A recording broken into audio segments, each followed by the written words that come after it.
Последствия весеннего наводнения не помешали получить хороший урожай в хозяйстве Натальи Зотовой. На участках Тулагина-Кильдямского наслега выращиваются разные виды овощей, начиная от огурцов и помидоров, заканчивая кукурузой. Также на 20 гектарах посадили ранний сорт капусты и картофеля.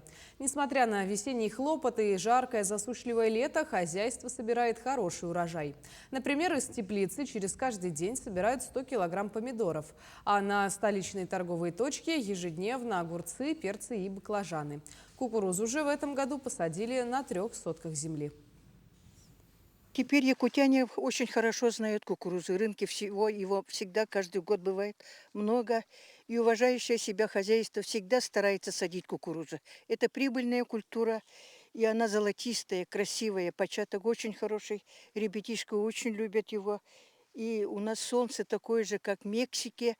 Мы не хуже получаем урожаи кукурузы у нас в Якутии. С одного погонного метра, допустим, мы получаем 4 этого куста садится, и из них 2-3 початка получаем. И каждый початок, по-моему, по 100 рублей сейчас на рынке.